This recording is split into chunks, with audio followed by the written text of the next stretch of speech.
Okay, I think we're good. That's Jacob. Say hi, Jacob. Hi, Jacob. Bye, Jacob. I'll probably be blocking it. Thank you. Okay, we love Jacob. Good morning and welcome to the Atlanta Quilt Festival. I will confess that I have an ulterior motive in scheduling this lecture. My passionate mission in life is, number one, to know every quilter in the world personally. I'm reaching my goal almost. And number two, to make sure that every quilter in the world who I know is ready and willing and understand how to exhibit their work. That is the core mission of the Atlanta Quilt Festival, and why we started it is to get African American quilters in particular and quilters in general who are shy to exhibit their work. Because we understand anybody who's ever submitted an entry form or people who've been afraid to enter an entry form, nobody likes rejection. And we pride ourselves here at the Atlanta Quilt Festival as being a warm and welcoming environment for new quilters as well as professional quilters. And so today, just to get you over the hump, if you're one of those people who've been thinking about it, but you just really can't press send, India is going to help get you over the hump. I will tell you a secret, because you are here today. This is just our secret about entering the Atlanta Quilt Festival. We try not to reject anybody. Or a more positive way to put that, we accept 99% of the people who enter. But India's going to share with you how not to be in the 1% to get rejected. A word about your speaker today. My unbiased opinion is she is the most wonderful person in the world who is not a quilter. Most wonderful people in the world are quilters, but she happens to be my daughter. But she is kind enough to, over the years, have traveled the world with me to look at quilts. A lot of children don't want to be with their parents, but she has graciously gone anywhere I wanted to go and look at quilts. And our travels are extensive, and of course I love her for that. But because I've dragged her along to look at quilts since she was very, very small, by osmosis, she has learned everything there is to know about quilts. She just wants to taunt me and not be a quilter. But she does help me with the entry forms because she's my tech person, and she is part of our juried quilt person, and she knows a lot about quilting. So she's going to share all the secrets with you. So let's give India a big hand. So I can't stay behind the podium. I'll go a little crazy. So like she said, my name is India, and I'll be doing today's lecture. We decided to call it Share Your Quilt with the World. This is by Tips on How to Enter a Quilt Show by my mom, Obi Brantley, and me, India Kleeman. So let's get started. Okay, congratulations. You have finished a quilt and you're ready for it to be seen. But now what? What do we do with it now? So now we got to figure out, why do you want to enter a quilt show? Because obviously you want people to see it. You want people to see your great work, your beautiful pieces.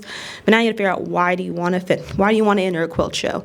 Is it just to overcome a fear? Is it for everybody to see it? Is it to be able to say, I have a quilt hanging in XYZ show?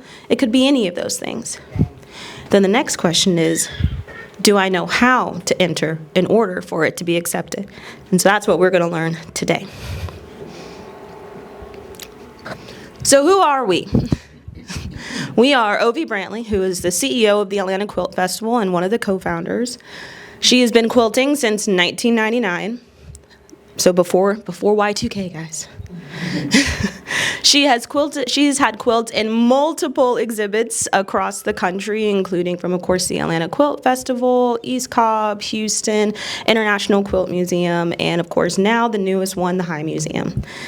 So she's had a lot of quilts in a lot of places. She's also been featured in magazines like Quilt Folk. So she's got a pretty extensive resume. I think she's pretty good. Don't let her know I said that. She is out of the room at this time, so it's okay for me to brag on her a little bit. Me, on the other hand, I'm not a quilter. I'm not a quilter at all, as she said. I have just been to a lot of quilt events, a lot of quilt activities. She has titled me Deputy CEO of the Atlanta Quilt Festival, which is just a fancy title to say I do whatever she needs and whatever she wants with minimal complaint and argument. Like I said, I have attended many a quilt festival, quilt show across the country. I've gone to many quilt shops, quilt classes across the world and across the country. I have been in a lot. I know a lot of things, but I do not have the patience to do the things.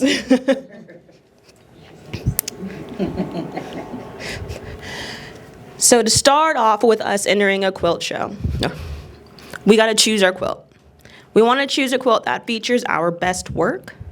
If the quilt show has a theme, maybe we choose a quilt that goes in that theme. That automatically puts you in a higher ability to be accepted if you make sure you go with the theme. Like a lot of the times in Houston, they have certain categories for certain themes. Like last year, Mom had one, she put one in their Christmas theme. So she was able to put in a Christmas quilt and get accepted that way versus just putting whatever quilt she might want to do to be seen.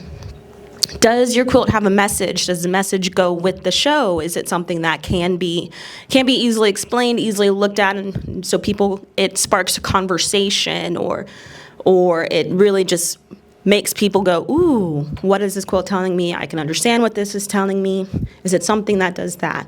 And of course, is it finished? Is it finished? A lot of the times people will say that they're going to enter a quilt show and then they'll be like, oh, but it's not finished yet. I'm going to finish it before the quilt show. I'm going to finish it before it's due. It's never finished before it's due. It's never finished. So make sure it is at least finished, or you're at least working on the last parts, maybe like your binding, your sleeve, or your labels. Speaking of labels are super important, okay? Labels help us know, obviously, whose quilt it is, because what happens is we get all of these quilts. If you guys didn't hear, that's 138 quilts for this year's quilt show. We get all of these quilts. They get delivered in boxes. We start separating them, going them in their category, and then when it's time to hang them, we need to know whose quilt is whose. So we look on the back, we try and find their label, and then there's no label. So now we're like, well, whose quilt is this? We don't know. Or we have to make sure we noticed when we took it out of the box whose quilt it was. So the information on the back of the label is very important. We want to have our title of the quilt. Whatever title you put on your label, put it in your entry form. Put it on your application. Because a lot of times people will change their application name to what's not on the quilt. So now we know we have this person's quilt. We have Bonnie Sue's quilt. But whatever Bonnie Sue put on their entry is not what is over here. So now we're like, do we have the wrong quilt? Were we sent the wrong quilt? Or what happened? And then we have to go back and figure out, oh, no, they just decided to change the name for the quilt. And so now we have to figure out, which name do you want? Do you want the one on the label? Or do you want the one on the application for the whatever we put in the program? So that's just a lot of work. Some people like to put different things on the back of their labels, kind of like who this quilt was for, why it was made. Of course, always put your name. So we have our title, our name. It's always a good idea to put what year, maybe what month or what year it was made, especially if you're going to be donating it to a museum, doing things like that, because down the line people always want to know, well, how old is this quilt? How long has it been made for? Just when you're thinking about longevity of artwork. You can put where you're from. we do that. You can put where you're from, just as simple. I wouldn't put your whole entire address on there for safety purposes, but you can put your city and your state. And then some people like to put their information or their website where they can be contacted at about said quilts. So this is a more recent label. Meanwhile, I think this is Mom's very first label. So this one, she hand wrote on fabric, which is fine. You can hand write it on fabric, and she just put a year. So you can tell where she's gone from here to here. This is printed using an inkjet printer on printable fabric paper. So that way then you can print it on the fabric, and then you can sew it down. You can hand sew it down on the back of your label. So that's one way to do that, or there's two different ways to do that. I will say last year we had a lot of great feedback for some things. If somebody has feedback or a question, we can do those too. Okay.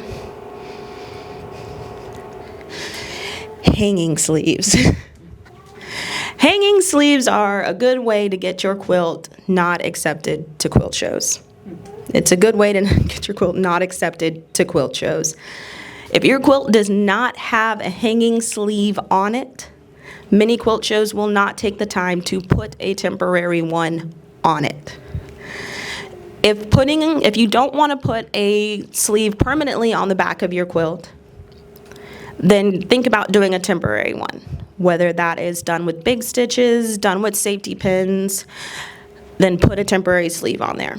But there are many different ways to put a hanging sleeve on the back of the quilt. Some people will do the temporary one. Some people will sew it into their bindings, that way it's done. Some people will take the tube essentially and sew it down on the back of their quilt once their quilt is done.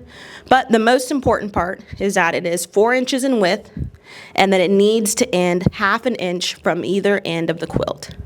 So essentially when you look around the room and you see all these quilts hung up, they're all hung by a hanging sleeve.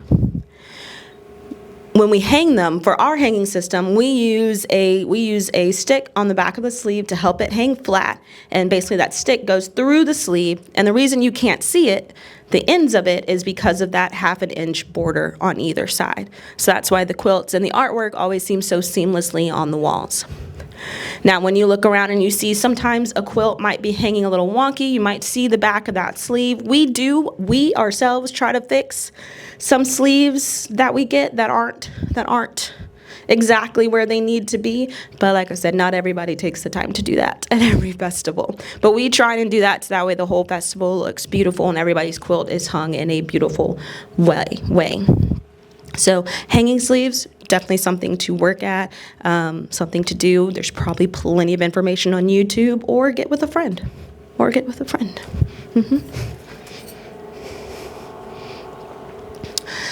Next, do your research on the show.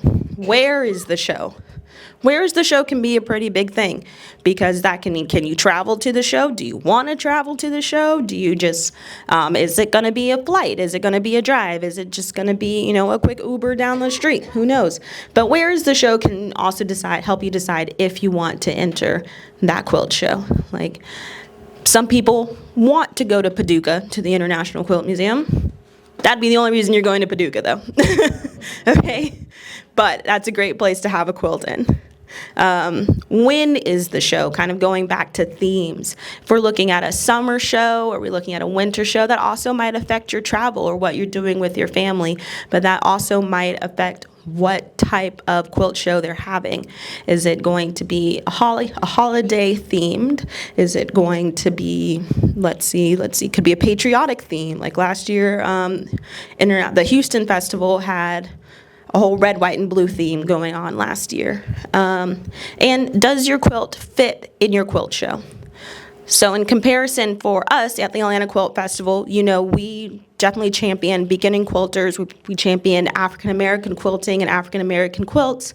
So your quilt might fit in this show. We champion art quilts. We champion everything from beginner all the way to advanced. And so our themes are wide and varied. Now, if you're doing something like East Cobb might champion more traditional, more applique, more more very strict rules and regulations. So just depends on what you want to enter in that show to know where you're going to go. Does all that make sense? Makes sense.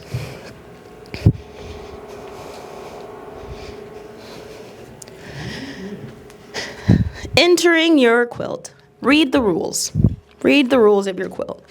Because when she was talking about the 1% for our festival that might not get accepted, it's going to be the 1% that's probably bigger in width than 60 inches.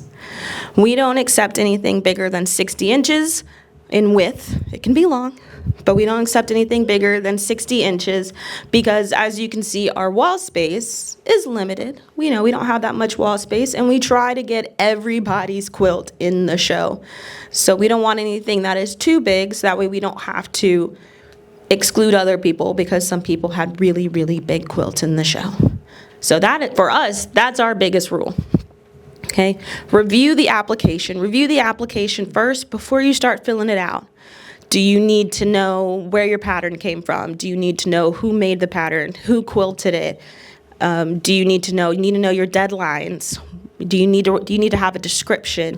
You need to know your height, your width, any way that you made the quilt or did something on it. Do you need to know all of that to be able to put it in your application? Sometimes if you haven't done that, just read through what you need, then when you start filling out the application, it can feel a little overwhelming and a little tedious, like you just have to know so much information. And of course, write a description. We love descriptions. We put all descriptions in our program. So we love to hear the story of your quilts. We love to hear what inspired them, why you made them, how you made them, what techniques you used. This is Mom's Atlanta album. Oh, it's not Choose to Bloom. So this is a Caitlin McLean quilt that she hand appliqued for most of it. So that is something that we would want to know. You want to give credit to your quilter, to the person who quilted your quilt if you didn't quilt it yourself. And a lot of the times you want to give, some places want you to give credit to the actual maker of the pattern. So that way you don't have a copyright infringement issue. Some shows really want all that information just to make sure. Speaking of deadlines, going back to will your quilt be finished? That is really big. Will your quilt be finished by the time these deadlines happen? Okay? So for us, well, just about with everybody, we have an application deadline, we have a notification date, and then we have a quilt deadline. Typically, our application deadline is the beginning of June. Is that 1st of June. We'll open up applications super early so you have time to put in your application for your quilt with your pictures, with your information. March. Is when we open them. Entry is March. Yeah, that's when we open them, but like the deadline is June 1st. The deadline is June 1st. We typically open our entries in March, and our deadlines are June 1st.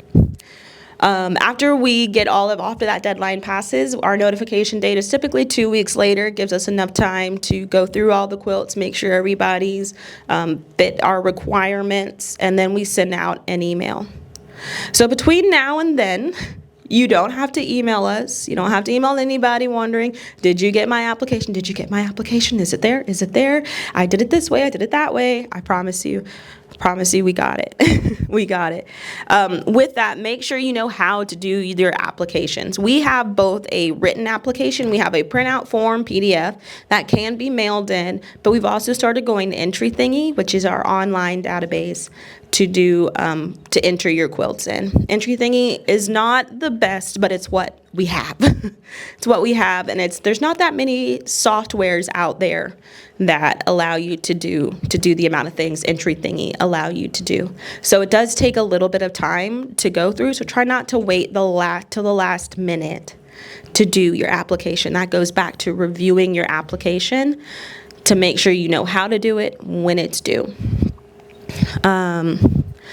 Notification date, like I said, we'll let everybody know through email through email. So always check your email, make sure your emails are up to date, but that'll always be on probably 2 weeks post the deadline that we have our quilts in. Before all that, do not send your quilt in before you know that it has been accepted, okay? For us, like we said, we're very lucky. We're probably accepting your quilt all the time, all of them. We're probably accepting all of them. Other shows, they might not be accepting all of them. So don't send your quilt to other places or other shows without knowing that your quilt is absolutely accepted into that show. Okay, quilts, that goes to quilt deadline. Get your quilts in by the deadline. Get your quilts in by the deadline. That is another surefire way to not have your quilt in a quilt show. Because if we don't have all of the quilts in by the deadline, we don't know how much space we're going to have, how many quilts we're truly going to have, how big they are, how small they are. Because, of course, you can read widths and heights all day, but it never makes sense until you see them all. So you see them all together. And then also, people have to make a program. People want to make a program and a booklet so that way you have something to take home, people have something to share, and that takes time as well. So we want to make sure that we have all of the quilts match the application matches the label, and all of those things take checks and balances to make sure we have everything right, so that way when you read your quilt in the thing, you don't say, oh, but my quilt is called A Joy So Wondrous, but my label says A Wonderful Joy. So we try and make sure we have all of this. We try and make sure we have all of this correct, and we go with what we have. So if something is off, we try and email, call, do a phone call to make sure we have everything correct. This is just a picture of the quilter's planner. Mom likes it. Any questions so far? Any questions? No? Okay, next up is delivering your quilt. Can it be dropped off? So Mom allows drop-off times at her house with an appointment. Some places do. Some places do. Some places will have like one drop-off day. I think East Cobb had one drop-off day where you could drop off your quilt. And then other places, like if they're out of town for you, you're going to have to ship it. And so that's kind of remembering how much time do you have between when it's due and is it finished, when it's due, does it need to be shipped, where's the quilt show? Because if you are shipping your quilt to Houston or any other place, you need to make sure you have the time frame of when it's going to be delivered. Always get tracking, always get insurance, so that way you know where your quilt is at all times. And when you're dropping off your quilt, please make sure that you do come between those hours. People are waiting on you for that quilt. Bonus, you can always make it smell good. I know, like these are mine. I make fiber sprays, which you can purchase today. I make fiber sprays, and like Mom used her fiber spray on her quilt when she sent it to Paducah, and then she got this wonderful phone call from the exhibit ladies, who said, oh my God, I opened up your quilt box and it smelled so good, and I just had to call you and let you know that it smelled so good. You know, normally when you open up quilts, they smell like cotton and stale and blah, blah, blah, because they're quilts. That's what happens. Not because they're dirty or anything. It's just quilts. That's what happens. So just bonus, make it smell good. Now, some places do have rules of no smells, no things like that. Kind of going back to reviewing your application, like some quilt shows have rules of no glitter. So just remember to read all of the rules for your quilt show, okay?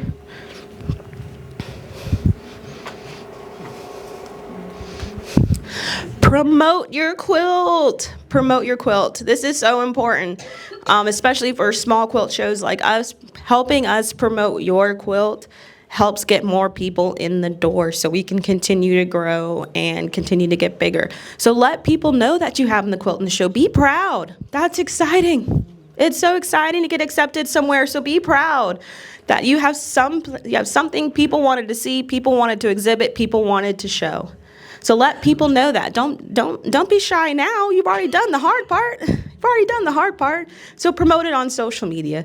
I know a lot of people don't have social media, but this is a good time to work on it. I think next year we're trying to offer a class on social media and helping people get into that on Instagram or Facebook. You can also promote your quilt by planning an outing or a trip. We've had lots of groups come down who are like, we're taking a bus trip with our church to come down and come see the Quilt Festival, and that makes it so much fun. That makes it a group outing, a fellowship experience, where you can get a whole bunch of people in the door. And of course, attend the show. Get a picture with your quilt on the wall. Get a selfie. Get you with friends and family. Be happy. Celebrate yourself for this accomplishment, because it's a super big deal. Okay? So we want to definitely celebrate that. So attend the show. Let people know you have a quilt and be excited. If I had a quilt in the show, you'd be sick of me. Sick of me.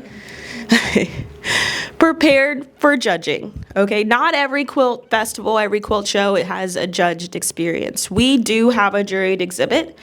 So when you enter your quilt, it's automatically entered into the juried exhibit, unless it's part of our special exhibit. Like this year is our Freedom to Read What I Want. The last few years have been John Lewis. So for us, as long as you've automatically entered your quilt into a juried exhibit.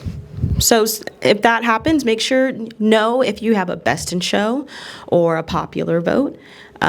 For us, we do the juried exhibit right at the beginning of the festival. That's why you're able to see some ribbons on some of our quilts from our modern category here in this room, because we have some of our jurors come right at the beginning of the show before we put any of the labels up. So that way it's all a blind juried thing. And then they go around, they pick their top 3 and an honorable mention.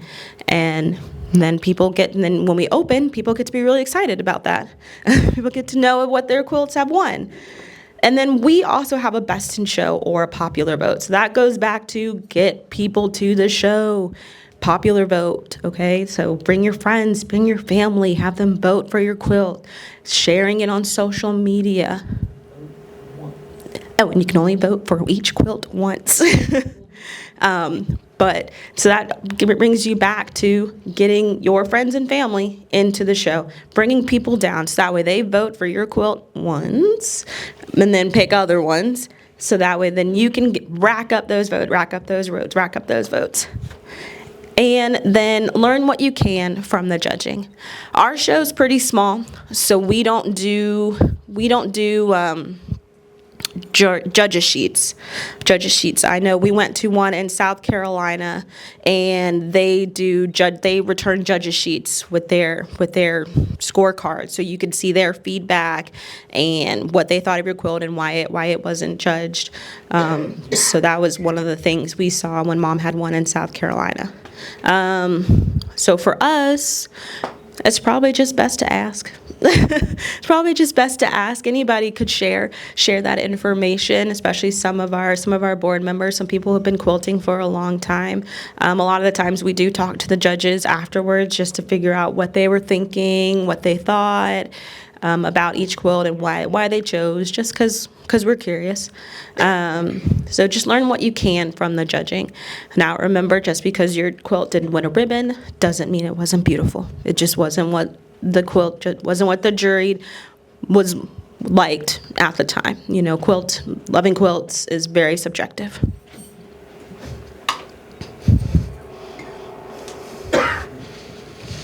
Getting your quilt back. First, your quilt remained the entire show.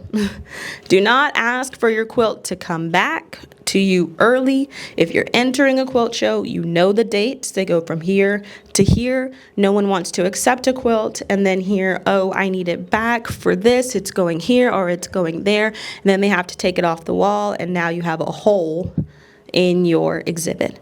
So if you are going to put the quilt in, expect for it to be there for the entire show.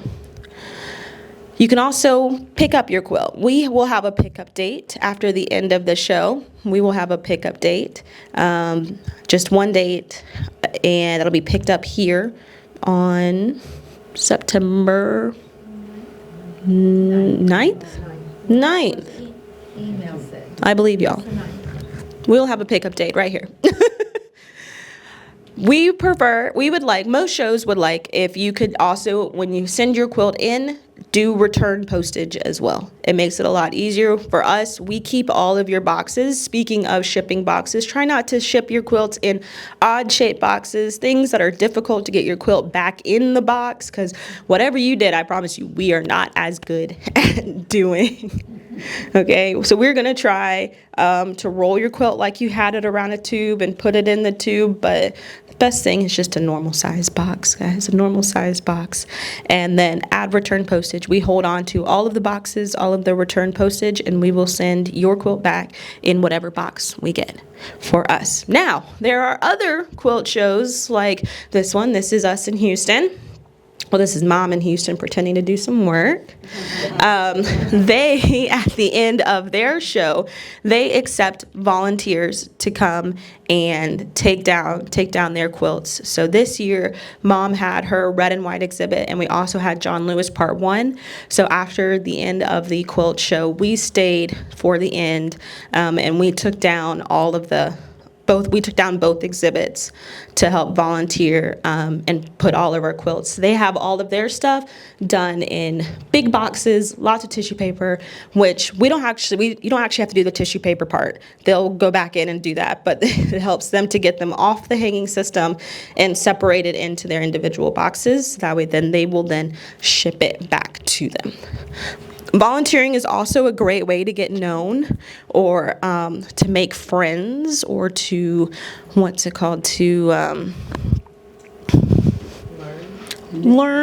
network's a word, network into some of these shows. I know just by us volunteering, just the two of us taking it down, I know that helped us make friends and meet the people who work the back of the house for Houston. So it's just a great way to do it. You don't have to volunteer to take down shows. A lot of places have volunteers for show days. I know we do volunteers for class days. They have so many volunteers just to help people, direct people to each category of the quilt show. So that's also a good way to just network, meet people, to then be like, oh, I really like that person. They were so helpful. So, I think we can find a spot in our show for them. I think we can do that. So that's just a good way to do that. I just also want to point out she had me up on a ladder when I was pregnant. With that one right back there. Okay, here we go. In conclusion, congratulations. You've been accepted into the quilt show. This is really exciting. So take that moment and be excited about it. Take that moment, be excited about that congratulations email. We can't wait to see your quilt. This is a time for just new adventures, new learning opportunities. So then when you can be like, well, I've got my quilt in here. It's beautiful. It's great. Now I can see everybody else's quilt, and I think I can do that too. Sometimes it gives you that extra little boost to know that I can do it. I'm here. I can keep going, and I can show my quilts off to the world. It's always a good time to set goals and meet them. So set goals to continue to put yourself out there for the quilt festival, quilt shows, quilt museums, anything. So set those goals, meet them, meet those deadlines, get a planner, write it out, make an actual reality. Okay, so I cannot wait to see all of your entries next year. I'll be reading them all. I will be absolutely reading them all, so make sure that you guys put quilts in the show. And I can't wait to see you guys next year. Thank you. Anybody have any questions, though? Oh, yes. I wanted to get a pose for You the have camera. lipstick on your face, so let's not do that Addison right and I have been eating Oh. donuts. The lady outside said we look like twins. Oh. And so, and so I wanted Kid to capture now. Oh, that. us. Uh-huh. Okay, good.